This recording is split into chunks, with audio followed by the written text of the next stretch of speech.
paryente, isang maulan na araw. Update po tayo sa ating farm. At insaktong 13 araw mula nung dinaanan po tayo ni Bagyong Odette. At dito po tayo sa ating kubo mag-umpisa. Yan. Ito po yung ating kubo. Nakatayo pa siya, mga paryente, para bagang wala pong bagyong dumaan. Yan po. Wala pong pinsala dito po sa ating kubo. Yan. At pati na rin po yung ating dirty kitchen po rito. Yan po. Wala pong pinsalang nangyari. At salamat naman sa Diyos. At ito, ikot po tayo rito sa ating kubo. Titignan ho natin yung kabuhuan ho niya. Yan po. Mayroon din po kasi tayong mga skeptics na ang sabi isang ihip lang daw ng hangin, yung ating kubo ay matutumba. At ngayon po ay napapatunayan natin na mali po yung ating skeptics na sabi mahina daw yung pagkagawa yung ating bahay kubo. Yan po. Yan. Dito po tayo sa loob. Yan po. Parang wala pong nangyari. Yan po. Aakyat po tayo. Tapos silipin po natin sa taas. Yan o. Yan. Ito po.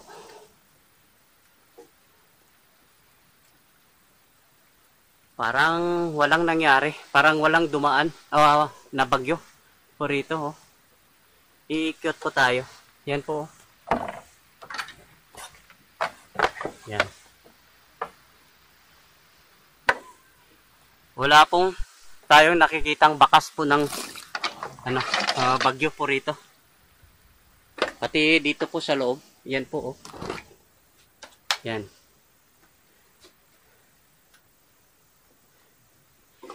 Ganito po katibay yung pong ating bahay kubo. Yan po. Parang walang nangyari. Samantala yung pong ating harvest station, yung pong nakikita ninyo doon sa yan, sa unahan, ay wasak po yung buong bubong ho niya, pati yung mga struktura wasak din po. Yan. Yung buong bubong po ng ating harvest station ay talagang tuklap lahat yan. Buti na lang hindi inilipad sa malayo at naibalik. Maganda sana kung na nakapag-update ho tayo mga isang araw pagkatapos po ng bagyo. Pero ngayon magdadalawang linggo na. Hindi po kasi ho tayo nakapunta rito kaagad kasi hindi po passable po yung mga kalsada papunta rito. Yan. Yan po. Yan.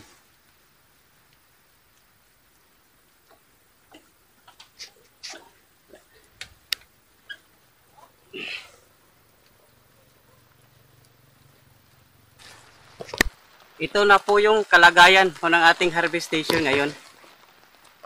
Yan po, wasak po yung buong bubong po niya. Pati po yung mga bumabaluktot po yung mga tubo ho niya. Oh. Ibig sabihin napakalakas ni Bagyong Odette, mga paryente. Yan po. Nung kasagsagan po daw ng yung Bagyong Odette talagang tuklap po ito yung buong bubong po nito. Yan, buti na lang hindi inilipad po yung bubong ho niya, itong plastic, kaya naibalik nila kaagad, pero wala, wasak. Wala po, papukasit po tayong spare nitong HDPE plastic, itong ginamit natin pang bubong, kaya po temporary lang po ito. Ito po papalitan po natin. Dito po natin makikita po yung bangis ni Bagyong Odette. Kitang-kita nyo po yung tubo. Oh. Bumabaluktot yung tubo. Yan po. Oh. Yan. Yan. Grabe. Pati po dito. Oh. Wala pong pinatawad si Bagyong Odette po. Oh. Ditong buong gusali na ito. Yan. Buti na lang hindi inilipad po itong plastic na ginamit nating bubong. Kung inilipad po ito talagang basang-basa po dito sa loob. Yan. Pero kahit papaano magagamit pa rin ito kasi sa bandang gitna hindi pa man gaanong maraming punit po doon. Kaya po pwede pa ito pagtiyagaan hanggang makapagpalit na po tayo ng yung bubong, bagong bubong po nito. Yan po. Ito po yung ating goat house. Yan po. Nung kasagsagan po ng bagyo, yun pong kalahating bubong po nito. Dito banda, tuklap po ito. Halos, yung buong, yung kalahati po nitong bubong, dito banda. Yan, tuklap. Natutuklap daw ito.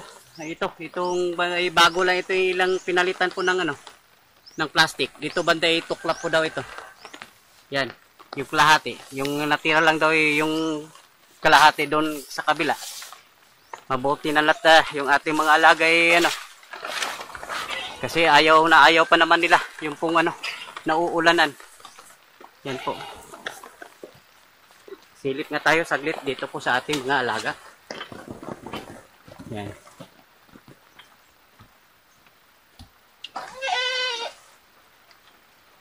Yan.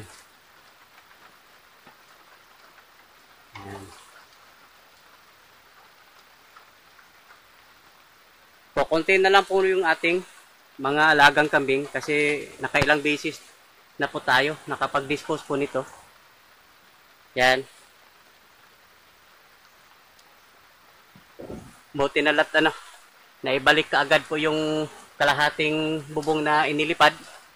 Yan. Hindi po sila nababasa pag umuulan. Yan pa naman yung ayaw na ayaw ng mga kambing, yung pong nababasa. Yan, kahit pa paano wala gaanong pinsala po rito sa ating goat house. Maliban lang doon sa natuklap na parte po ng bubong ho niya. Hindi po katulad doon sa ating harvest station kung saan yung buong bubong po niya tuklap. At ito na po yung ating free range area. So far, wala naman daw nangyayari po rito maliban lang dito sa sa banda rito kasi natumbahan po ng puno ng niyog. Yan po, nakahiga po yung puno ng niyog. Yan, ito lang po yung pinsala po ng ating free range. Yan po. Yan, ito lang po yung parte po rito. Yun pong nadali. Yan. Pero ang magandang balita, yun pong ating struktura po ng ating free range. Doon, yun pong nakikita ho ninyo. Buong buo po siya mga paryente. Nagugulat nga ako. Hindi po, mayroon nga lang malapit doon sa gilid. May natumbang punong kahoy pero doon lang naman sa gilid din tumama po yung puno. Pero so far wala pong pinsala po rito. Maliban lang doon sa bakod po natin na natumbahan po ng pulo ng niyog. Yung kabuuan po intact po siya. Yan. Yan. Maliban doon sa bakod na natumbahan po ng puno ng niyog. Ito lang po yung nabuwal na punong kahoy na ito. Ito lang pong yan, bubuti na lang dyan tumama at intact pa naman yung ating bubong. Ito nahanga po ako rito mga paryente, wala pong pinsala po rito. Yan po. Yan. At ngayon po yung ating incubator dito na po natin inilalagay. Yan po, incubator po natin yan. At saka ito po yung growing pen po natin. Dito na po natin nilalagay. Yan. At saka yung masamang balita pala, yun pong ating chicken coop dun sa pinaglagyan po ng ating mga native, wasak na wasak po doon. Hindi na po pwedeng paglagyan ng mga manok. Kaya po yung mga manok po doon, yung mga native po natin, nandito po sila lahat. Yan. Yan po yung mga alaga po natin native na galing doon sa kabilang free range area po natin kung saan grabing pinsala doon. Talagang hindi na po pwede malagyan ng manok po roon. Dito po sila. Pero ang gagawin po natin dito, yun pong mga babae dyan na nangingitlog ng mga native, ilalagay natin doon sa yun sa ating layer. Yan po.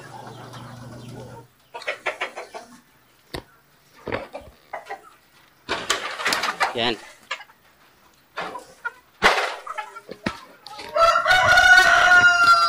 Ito na po yung ating mga future layers. Yan po. Itong tubig na ito nanggagaling po rito sa bubong nito at dito siya dumadaloy at dito namamalagi. Kaya ang gagawin po natin dito sa tubig na ito, lagyan po natin ng kanal. Dito natin kasi ito parang pit. Yan, dito natin ipapadaloy po yung tubig diyan dito para hindi na po pumupundo po yung tubig rito. Yan. Ito mga paryente. Mayroon din palang nadaling yero po dito. Parte po ng ating bakod. Yan po. Papaayos natin yan. Ito. So far wala pong gaanong damage po rito. Mamaya pupuntahan po natin po yung ating native range. Free range po ng ating native chicken doon sa kabila. Yan. Ito po yung ating mga layers. Ito po yung ating range area po ng ating native na mga manok. Yan. Bagsak po yung ating yung pong shade net natin sa taas. Yan. Silipin natin sa loob. Pati yung bahay po nila yung bahay po ng ating lalagyan po ng ating mga patuka dito po. Bagsak po yung struktura, yung parang yung bahay po niya.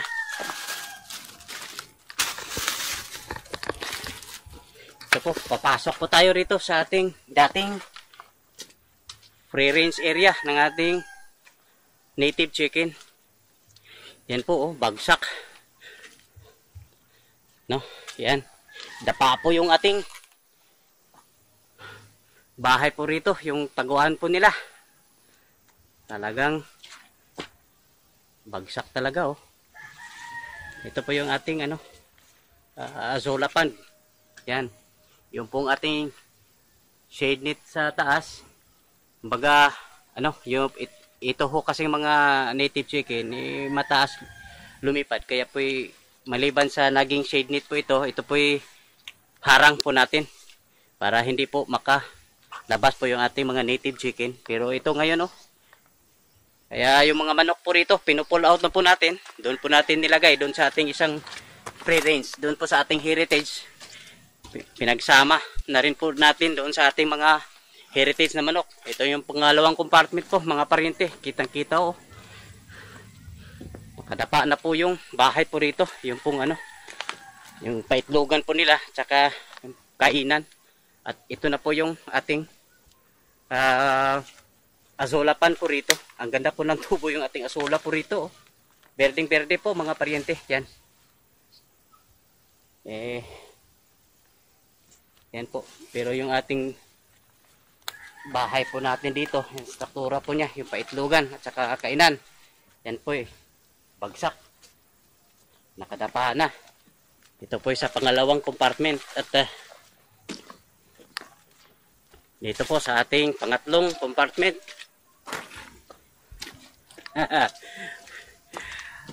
Halos magkakapareho lang po yung nangyari mga paryente. Yan. Bagsak po yung ating bahay. Uy, may isang manok pa ron Tangina, hindi pa, hindi yata nakita ito eh. Mayroon pang isang natira rito. Kasi nilipat na nila po itong mga manok po dito. Yan, doon na nilagay sa ating isang free range. Yung po sa ating dapat heritage chicken lang. Pero, psst, tikya, ay na, interest siya. Yan, ito po yung pang-apat na compartment. Yan, ito po yun pong lang. Yun pong shaded lang po. Hunya yung napunit, pero buong buo pa ho yung ating paitlugan, yung struktura po kasi nakasandal ko kasi sa bakod, hindi siguro napuruhan. Pero yung ating po rito, yung pong ating isolation, kumbaga paglagyan po doon sa ating mga manok na may sakit. Yan, ito po, wala na. Talagang yung bakod ho niya nakahiga na, bagsak. Hala. Kaya hindi na po ito pwedeng paglagyan po ng mga manok po rito. Pero ang dami pong mapapakinabangan po rito. Ito po yung mga yero. Yero, ito yung mga gabyon. Ito po yung mga parang interlink. Ang dami pong mapapakinabangan pa po rito. Yan. Doon na lang natin yung mga manok po rito. Doon na lang natin nilagay. Sama-sama na sila doon sa ating heritage chicken. Yan. Talagang ang laking pinsala po rito. Kaya hindi na talaga ito mapaglagyan ulit ng maliban lang kung aayusin po ito, pero parang hindi na.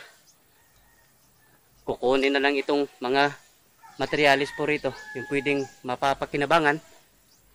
At ito naman magagamit pa. Doon, marami pa itong gamitan. Yan. Tikya! Psst, tikya! Woo! Tikya! Yan. Yan. Wala na. Wala na itong silbi na range area na to. Buti na lahat mayroon tayong isa doon. At intact na intact po yung ating pangalawang free range.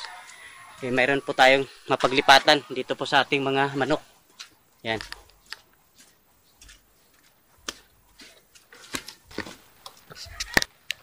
Ito na rin po yung kalagayan po ng ating papaya. Ito po yung pinangangambahan ko kasi ang dami na po ng bunga. Tapos alam naman natin, ito pong puno ng papaya, ang dali po ng pag malakas yung hangin, talagang madali po itong matutumba. At buti na lang bago dumating po yung bagyo, pinutol na po ni Kairni po yung mga dahon po niya. Buti na lang na abisuhan ko, sabi ko na maghanda na kayo kasi malapit na po tayo sa mata po ng bagyo. Ito isa sa pangangambahan ko na madadali. Ay mabuti na lang ilan lang puno po yung talagang namamatay. Nakatayo pa rin ho siya. Mabuti na lahat natanggal, naalis yung po mga dahon. Ito at saka po yung saging po natin. Yan pong mga craft po natin dito ni lubos akong nangangamba na tuluyan ng ma-wipe out. At ito po yung talong po natin. Ito dito, talong. Yan po, ay bagsak daw ito. Natutumba ito lahat. Yan po, at naibalik na po nila. At ito po yung hindi pa ito masyadong matanda kasi. Kaya po yung malapit na po sila siyang makapag-recover. Yan po. Yun pong mga talong din po natin dito banda. Yun pong pinakaunang cropping po natin. Napagpasyahan ni Kairni na na lang. Kasi matanda na rin yon. Natutumba po daw ito lahat. Ang ginawa ho niya, ay pinutol na lang po niya ng puno. Kasi ang sabi po ng mga eksperto, yun pong matagal ng, nagtanim po ng talong, pag pinutol po daw mga puno, at para daw po sila, pag tumubo uli ho yung mga sanga, nagsasanga na po siya, para na rin po daw mga bagong tanim. At yan po ay malalaman natin nitong mga darating na buwan kung ito ba ay bumalik daw. Yung para bagang bagong tanim. Pag ito na ay tumubo uli. Yan. Mayroon na pong mga bagong usbong. Yan po. Mga bagong sanga. Yan po. Ito po yung italong po natin. Yan po. Ito na po yung kalagayan po ng ating dragon fruit. Ito talagang wala pong napinsala po rito kasi maliban na mayroon po siyang poste at mababa pa yung ating dragon fruit. Yan. Kaya po ito nakaligtas. Yan Mababa pa ho yung mga sanga po niya. Tapos mayroon pang poste, kaya po ito ligtas doon sa Bagyong Odette. At dito po sa unahan po niya, ito po sa isa sa pinangangambahan kong madadali. Ito po yung ating saging. Yan. Pero nakikita ho nyo, mga paryente, nakatayo pa siya. Yan. Nakatayo pa yung ating saging. Yan po. Parang walang hayatang nadali po rito, mga paryente. Ito po yung isa sa pinangangambahan kong matutumba. Kasi kadalasan, pag may malakas na hangin, ito po yung saging ang pinaka-vulnerable. Buti na lang na pinutol kaagad po nilang yung mga dahon bago dumating po yung bagyo. Katulad po ng ginawa nila doon sa ating papaya. Yan po, parang pinupruningan lang po yung ating saging. May puno nga ng niyog po doon, mga print yun, nabuwal. Yan po, kalakas po ng yung bangis po ni Bagyong Odette. Mabuti na lang itong ating saging hindi ho napinsala. Yan. Mabuti na lang sa awa ng Diyos. Buhay na buhay po sila. Yan. Wala nga ho tayong nakikitang nabali o natumba. Yan. Ito na po yung ating ampalaya dito po sa area 1. At ito po ay pinangangambahan ko mga 2 linggo na yun pong may napapansin po tayong naninilaw yung dahon. Yun pala ay dire-diretso na po siya. Yan po. Tuyong-tuyo na po. At yan, yung hindi ho siya nakapagbigay po ng maraming bunga. At bigla na lang namatay. Kaya napagpasyahan po ni Kaernie na pagpahinga humuna itong area na ito. At magtatanim na lang ng upo, pipino at saka yung siling panigang, yung pong siling espada. Yan. Maaga ho tayo na nakapansin na may naninilaw na dahon. Yung pala dire-diretso na po siya at tuluyan ang namamatay. Yan po. Wala na. Ito yung tuyo na po. Yung ating area 1 po ng ating ampalaya. At dito na may kahit papano kumikita pa rin po tayo kasi wala na ho tayong ginagastusan nito. Yun na lang pong labor at saka yung pong seeds po niya. Kasi existing na po yung ating balag, yung pong ating trellis. Kaya kahit papano kumita pa rin po tayo. Yun nga lang, hindi po umabot doon sa ating projection na ito po'y tatagal. Marami na nga ho tayong ginawang adjustment po rito, pero wala hong nangyayari. Maaga po siyang yung pong buhay po niya yung life cycle maaga pong natapos. Yan po. Tuyong-tuyo na po yung ating palaya, yung area 1. Yan. Ito po okra. Parang staggered ho yung pagkatanim po ng okra po natin. O kaya hindi lang po siguro tumubo po yung ibang inilagay na buto po rito. Kasi direct seeding po kasing ginamit ni Ka-Ernie po rito.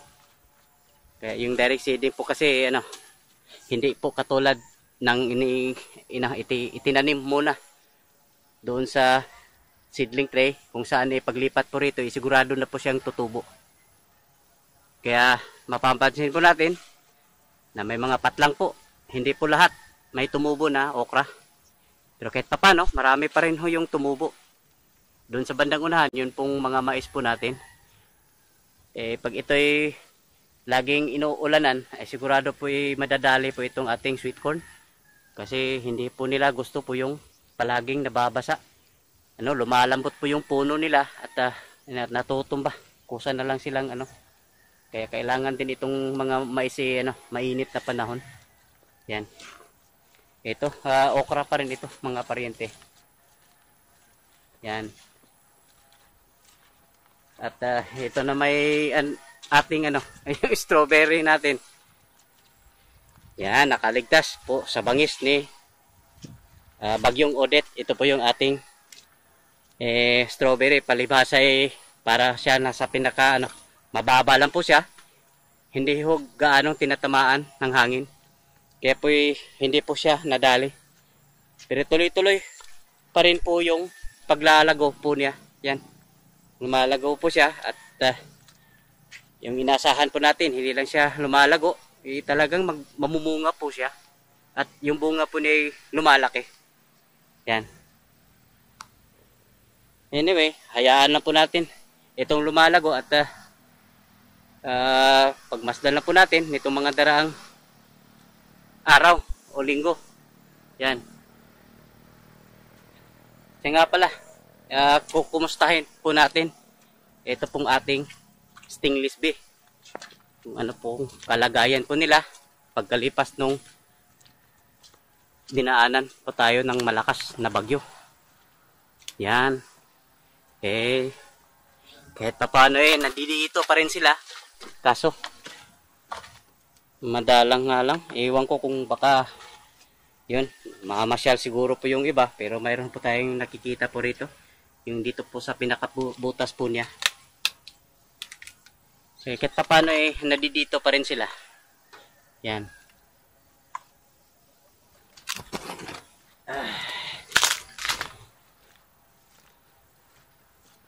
Bibisitahin po natin po yung ating Ampalaya, area 2 po ng Ampalaya.